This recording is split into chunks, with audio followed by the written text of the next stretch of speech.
And you will be, oops, the way our numbering goes, Mr. Taki, you will be the first one to respond to the next question.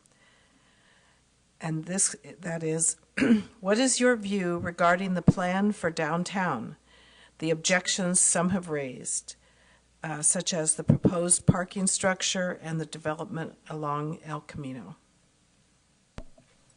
Thank you very much. I am in favor of the El Camino portion of the specific plan. As I mentioned in my opening speech, I want to see the empty properties developed. I do like to see would like to see a mixed use, and I do think there is actually a lot of common ground among all of us and our residents about doing something finally about El Camino. I am opposed to the in the Santa Cruz downtown area. I am opposed to the multi-story parking garages. The merchants downtown are very concerned about their customer base and currently their own economic viability. And they're concerned that ultimately they've been paying for years on the parking lots. They are very concerned about having to pay for the multi-level parking garages, and it really does change what I consider to be the small town character of downtown Menlo Park. If you look at Laurel Street in San Carlos or Main Street in Los Altos, those are vibrant downtowns. I'm more concerned about attracting new businesses to the empty storefronts on Santa Cruz Avenue, and then working with the merchants to see how we can solve the parking problem, particularly with employee parking over time. But and I think we can amend the plan to accommodate those objections. Thanks. Thank you. Mr. Peterson. I have to, again, independent thinking causes me to be of a couple different minds on this, and so I have to try to make myself really clear. I like the fact that we've gone ahead and done a specific plan for the area. I think you have to do that. Exceptions to rules and stuffing things in where they don't fit. I really like the fact that we've gone ahead and done this. The things I don't like about the downtown specific plan are a couple. I think Peter mentioned it. We seem to be kind of losing the business owners in this whole thing. And if the idea is to help make this a better business area, I think we need to listen to them a little bit more. I don't want to say that we're going to do everything that they want us to do because we have to plan for the whole city. But I think it's important to basically get those people on board more with what we are doing. As far as the I think I mentioned, or maybe it was earlier, I can't remember, in an earlier interview, I don't like the heights of 5 stories along El Camino. I would definitely push our focus, not necessarily to Santa Cruz, but basically to El Camino to fix those empty lots and empty spaces and figure out what we're going to put in there. I think that's a big enough task to start with, and I'd like to see it limited to 3 stories. As far as the parking garages and that sort of thing, I'm not ready to go there because I don't think we've developed it up enough, developed the area enough to actually require that level of parking. But some people have suggested perhaps parking along parking structure along the El Camino.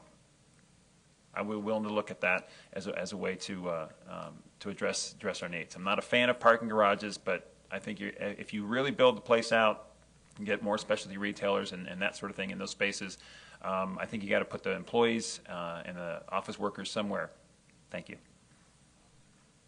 Thank you. Ms. Keith, you're next. On the Planning Commission, we've had this issue before us a few times now, and I expect it to come back before us this month. So there'll be a discussion up here about this specifically. I am in favor of continuing working on this downtown El Camino Real specific plan. It is a draft right now, and that's why it's coming back to us, and after it comes to the Planning Commission, it will go to City Council. So it's not completely finalized. And as far as Santa Cruz Avenue, with the heights on Santa Cruz Avenue, currently we have 1- and 2-story buildings.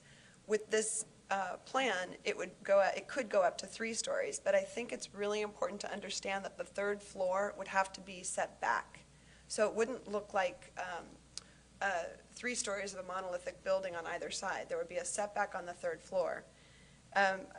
As far as the parking garages go, if we don't have any sort of parking garages, it takes away from the paseos that we could have, the pocket parks. You couldn't widen the streets, couldn't widen the sidewalk, pardon me.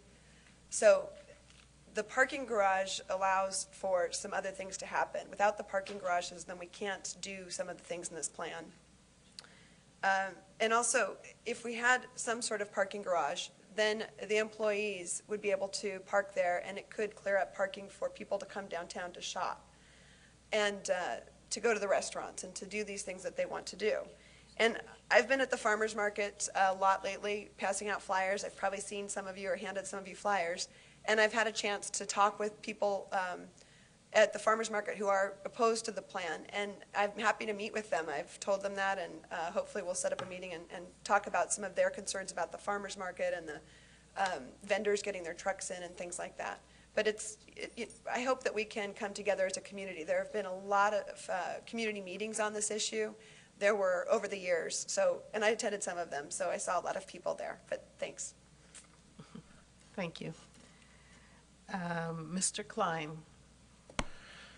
Thank you. I think the specific plan is necessary for our town looking long term. I think one of the big things when we came into council was trying to get an idea of what we want to be here with these empty lots and with some of the aging buildings in the corridor and how we would address that. There's the general plan, obviously, option that's citywide and needs to be updated, and it's in fact outdated now.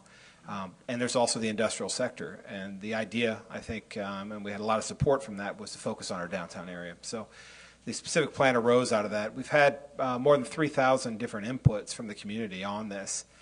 It's been a full community process. We kind of reversed that we learned from the last 3 different attempts to look at some downtown planning and flipped it upside down and had this be community-led. So there's been surveys and mailers and workshops and no council meetings and no planning commission meetings necessarily, just looking at direction, no policy. And we're not dictating this. And so it's a community-led process. I think what happens is people, because it's in the community so long, it gives everybody an opportunity to beat it up and to talk about it, and that's a good thing. We have a long list of input, and there will be serious debates about this plan, and I'm sure there are going to be alterations in what's in there. But the fact is we all need to agree on having control over our future and understanding what we want as a community and setting parameters so that developers or people who want to bring projects in can bring them in with an understanding of this is what we accept and what we don't accept is very important. That is what's going to bring business around and stimulate business. We also get to decide what kinds of uses we want and have control over that. And this will cap growth for 25 years. I mean, these are very important assets, and I think we need to see this thing through before we prejudge what we like and don't like of it as policymakers. Thank you. Thank you, Mr. Bernstein. I should say from the start that I don't like what I've seen in the plan so far. In fact, I'm sorry, I keep forgetting to turn this on. I don't like what I've seen in the plan, and I don't even feel like I want to call it a plan. It's not a plan. Who's going to pay for these parking garages? It's not even addressed. These are things that are left up in the air. Some of the most important things that need to be resolved aren't in it. I was involved in the planning process. I went to many of the meetings, and there was a disconnect between what people said and what came out of this process. People said, I want wide sidewalks, I want leisurely dining, I want this lovely downtown. And the report came back and it said, 3 stories. What's the connection between those two things?